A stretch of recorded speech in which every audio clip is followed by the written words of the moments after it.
Alright, I'm back again. Sorry. So, for future reference, if the video just cuts off, that just means I've reached the maximum. The maximum amount of time that is allowed at one time to record these videos. Now, I don't know why it's doing this. I don't know. I think it's a storage issue uh, on this tablet. But so for future reference, if it cuts off, that's just what it means. I have to do something, delete some things maybe to have more space to do longer videos at a time. Because, yeah, it's going to drive me nuts if I have to keep stopping like that. Because I can go an hour, with just go straight. So basically, okay, we're back. So what I was saying, this was a study I seen years and years ago. But basically, what they did is they had a woman who was considered attractive to society standards, and they also had a woman that kind of dressed her down, made her look frumpy and, not very attractive. They made the woman look. So they both sent these women out on job searching things. So they basically sent these women to interview for the same positions. Okay, now they did this because they wanted to see the difference in that particular employer and how they handled each woman and what were the differences and were there going to be any differences and whatnot. So the first study, I believe, was they gave the attractive woman and the frumpy woman the same qualifications on their resume. So meaning, as far as, sorry, excuse me. So as far as qualifications go, they gave these individuals the same qualifications on their resumes. And each time they did this, the attractive woman got the job, or she was, got a second interview, or they were more friendly to her. They were more kind of like welcoming, and they seen that. They seen the difference in how the attractive woman was treated as opposed to the unattractive woman. And then what they did was, since they seen the differences there, they said, okay, let's take it up a notch. Let's see if we give the frumpy woman more qualifications. Okay, we're going to say she has more qualifications on her resume. And then we're going to send in the attractive woman, and we're going to say she does not have as many qualifications. So basically, they did this, and they interviewed again for the same positions.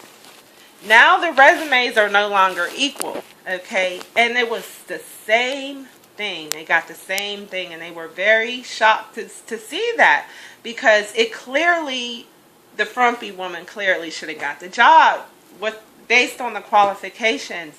But the attractive woman, again, she would get the job, and she was more accepted. They were more friendly, and it was because of the way she looked on the outside. Even though that woman proved herself, that was frumpy, she had more qualifications. She was obviously, if you were to watch the interviews that they showed, the job interviews, she was obviously the better fit for the jobs. But she did not get the jobs, and it was based on how she looked. That's what they deemed it to be, and that was true.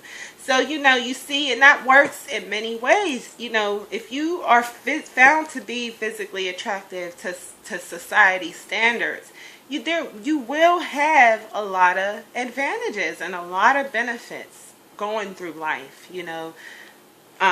just various ones, job opportunities, career opportunities, men. You're going to have a lot of men interested in you that, I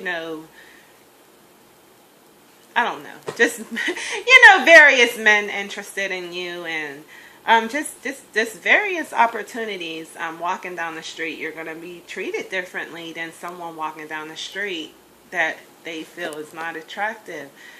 So that's how it works, and it's proven that you know, that can be an advantage, and it's a blessing to be, you know, considered physically attractive according to society standards. But it's also a curse. See, it's a curse as well. Now, I'd say it's a blessing and it's also a curse, because there are many women and men, this is not just women, there's many women and men that are considered to be physically attractive according to society standards, and they're also smart. They also have this as well. Okay, you see, they have this and they also have this as well. But this and this, it tends to get overlooked a lot in individuals that are considered to be physically attractive, because people just want to use them for their physical. They want to use them for their physicalities. They don't pay much attention to what's inside. So, you know, at some point, physical beauty, if you're considered to be physically beautiful, you know, in today's society, it distracts people. It becomes a distraction for many people. It distracts many people from your mind. It distracts many people from your heart. It distracts many people from, you know, all your other attributes, you know, your spirit, you know. So that's the issue as to why Ra really wants this position to go to a male, because all of the things that I have suffered as a result of my gender and as a result of my physical appearance. Because like I said, I was just an Egyptian princess, okay? So, you know, I was not supposed to be doing this position. So the fact of the matter is that I have gone through a lot of issues trying to do the work that I'm supposed to do, trying to do my task and my position, because a lot of people are distracted by my physical appearance, my gender, my age is also an issue. My age, I'll talk about that as well. Yeah, that's the issue. I've been sexually assaulted many times, just underestimated many times. You know, people can be very chauvinistic. You know, men they feel like a woman can't teach them anything. You know, just how I look. You know, they're like, what does she know? You know what I mean? Like you know, and then, you know, also my previous occupations. But, you know, more, you know, my physical appearance. Like, you know, they don't want to believe that the Savior is a woman, first of all. That's an issue, my gender. Many people just don't want to believe that. They just, because, again, in Christianity and other beliefs, they were taught the Savior was a male. So, you know, people don't want to accept that. Like men, they don't want to accept a lot of help from women in general. Okay, and then the issue with that is, like I said, men, they don't want to feel inferior to a woman. They don't want to feel like they're dumb, or, you know, they don't want to feel inferior to a woman. And it's not that I'm, you know, men are always going to be superior to women physically.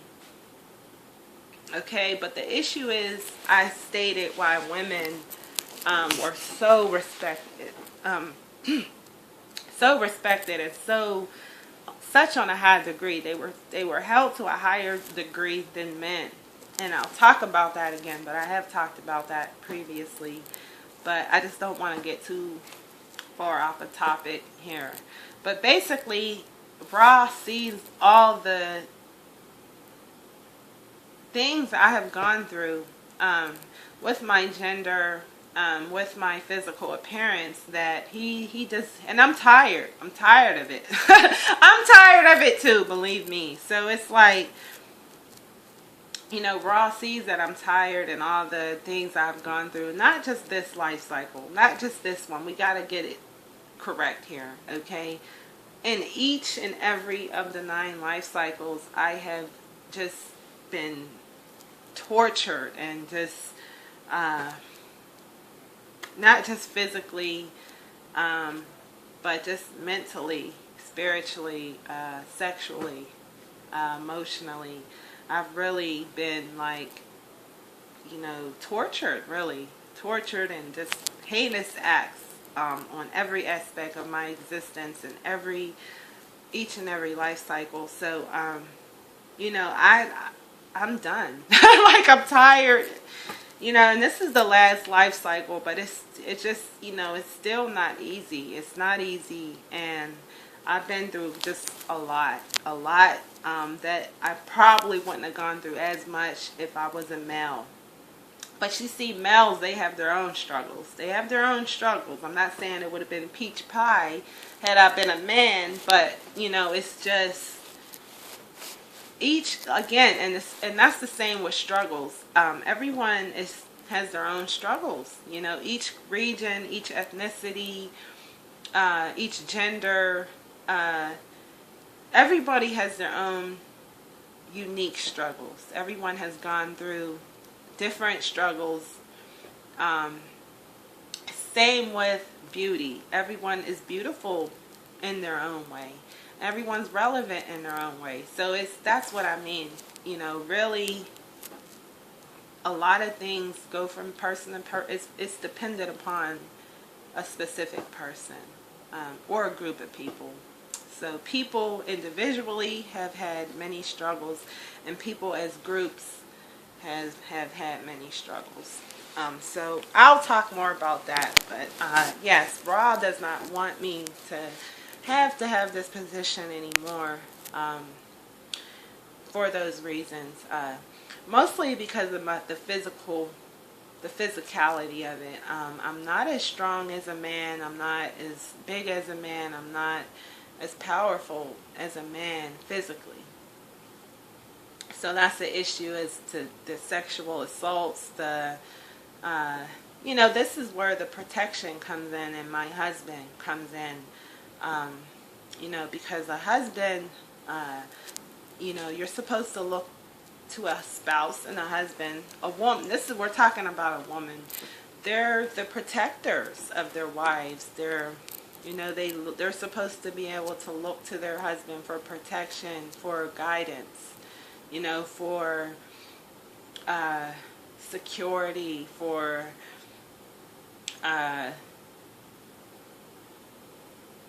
just to make them feel like safe, to make them feel safe. And that's not what I have. And I have not had that at all. So the same with other life cycles. There have been a lot of reasons as to why that didn't happen. So I'm really just out here to fend for myself at this point, because I just don't have male protection in my life, and I haven't had that in a lot of my life cycles. Well, I have spiritual protection. I have a lot of spiritual protection, but not a lot of physical protection. And that's, I know it's just reassurance, really, because I know that, I have Ra, I am the spirit, and I know he's here for me in the spirit. Maybe physically, but I just don't know it, But my issue is the spirit dictates everything, That's why I'm still here. The spirit dictates everything. I have a very strong spirit. I have a very strong mentality. I have a very strong, I'm very strong emotionally. I am. But, I'm also a woman. So, I break down emotionally at times. So, a lot of times. So that's why you may have seen me crying. If you're from Pittsburgh or around Pittsburgh, you've probably may have seen me out crying at times or whatever, but that's just me emotionally breaking, throughout all of this. So basically, you know, I have a very strong spirit. I have a very strong mentality. I have a very strong, I'm very strong emotionally, you know, to a certain extent. You know, because this, again, the spirit dictates all of these things. The spirit is the most important aspect of existence. It dictates all the other aspects. So my spirit is very strong, and it dictates my mentality. It dictates my emotions. It dictates my physical, and it also dictates me sexually. So, you know, this is why I'm still here, because my spirit is so strong. But, you know, it starts to break after a while, after so many different things. And, you know, especially being a woman, because again, a woman and a man are two different creatures, two different types of creatures. So the you know, physically I'm not as strong as a man. Sexually, I have a lot of control sexually, but you know, the physical weakness of myself as a woman, you know, I might not be able to physically fight off someone trying to rape me or something like that, but you know, that's where protection comes in. So, you know, it's just like it's an issue. It's an issue, because Ptah is supposed to be my husband. He's supposed to be protecting me. He's supposed to be here for me physically, and not just physically, but he's supposed to be here for me throughout. He's supposed to be here for me in all aspects of existence. So he's supposed to be a spiritual supporter, and this works vice versa. He's supposed to be a spiritual supporter. He's supposed to be a mental supporter. He's supposed to be an emotional supporter. He's supposed to be a sexual supporter, a physical supporter. So, you know, all aspects of existence, he's supposed to be supporting me in those ways, and he's not doing that. And I'm not going to lie about that. I'm just, you know, not one of those people that is, you know, going to continue to live a lie, because, you know, many people are in marriages and relationships that they're not happy in, but they keep this facade going for the public or for, you know, whoever, you know what I mean? A lot of celebrities and people that are not celebrities, they do it all the time. They want to look good in front of everyone else. They want to look good for the public. They just want to look like everything is together and fine and everything is holding together, and that's not the truth, you know. So that is not me, and that is something I did participate in the past, even with Ptah, Michael Dean, you know, because there were I met Michael Dean in 2011. I'm just going to tell a little bit about that. I'm not going to get too much into that, but you know, I met Michael Dean in 2011.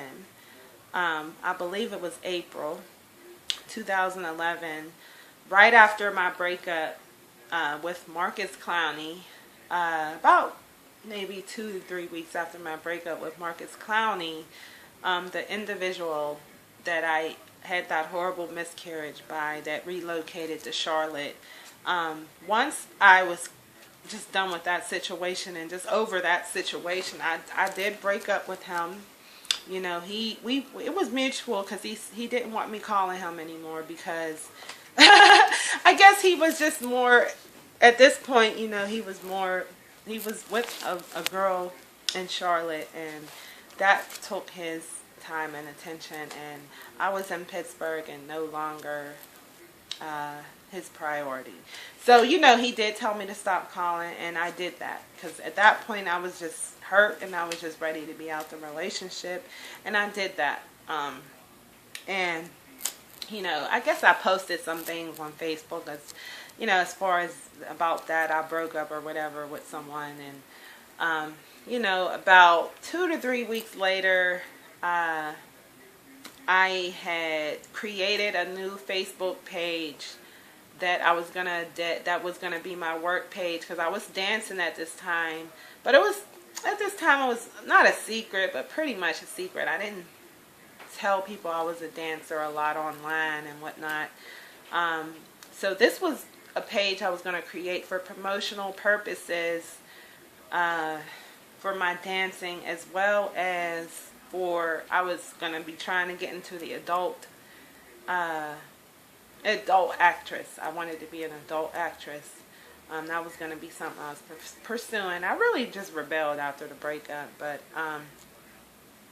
you know, I had met him about 2 or 3 weeks after this breakup, because I had created this new Facebook page and I sent him a friend request, because I wanted people on that promotional page that were, you know, in the Pittsburgh, you know, nightlife scene. You know, I sent friend requests to various club promoters, rappers, artists, and just a lot of people like that. I sent friend request to from the new page, the promotional page, Sierra B. If you remember that page. That page has been deleted because it was reported and taken off the internet. So that's why I don't have that page anymore. But it was popping, the page. But anyway, basically, yeah, so I sent him a friend request. He was one of many people I sent a friend request to. He ended up sending me an inbox, and he basically asked for my number. There was some conversation going, but you know, he asked for my number. Basically, I gave him my number, and he called, and you know, that was the rest is history. So that's how we met, and that was in like April 2011. So basically, that's how long I've known him. You know, April 2011. That was 6+ years ago. You know, 6+ years ago. So, you know, for a long time, you know, at first I was really happy. For a while, I was happy, you know, with that situation. And then after a while, I did become really unhappy. But, you know, I loved him still, so I kept, you know, I was attached to him. I really was, I have to admit. I was attached, and I was still in love with him, so I kept that going, you know. And by the time I was like really unhappy, is after people knew we were dealing with each other and whatnot, and I knew there was, you know, probably going to be a lot of jealousy surrounding the relationship and whatnot, even though we weren't together. Well, saying we were together. You know, I knew there would be a lot of jealousy or just issues that may come from, you know, that relationship. So, you know, I didn't want to give people what they wanted, basically, because even though, and that's the same with many others, because they get with someone, celebrity or non-celebrity people. Celebrities get together, people that are not celebrities get together, and they know people are in general are jealous of relationships. They're jealous of love. They're jealous of love, whether you're a celebrity or not. So the fact of the matter is, many people, they keep a facade going, and they keep that going because they just don't want to give these people what they want, because they want to hear you broke up. A lot of people, they want to hear you're having issues. So it's like, you know, I was very unhappy for a while, and I just didn't say anything about it or let it be known publicly, because I just wanted to keep that facade going. I wanted to keep that I wanted to make it look like we were happy, you know. But you know, it's been years since I haven't been happy in that relationship. Not just last year, but years before that. We're talking. We've known each other for 6+ years. So, you know, I would not want to let people know that I was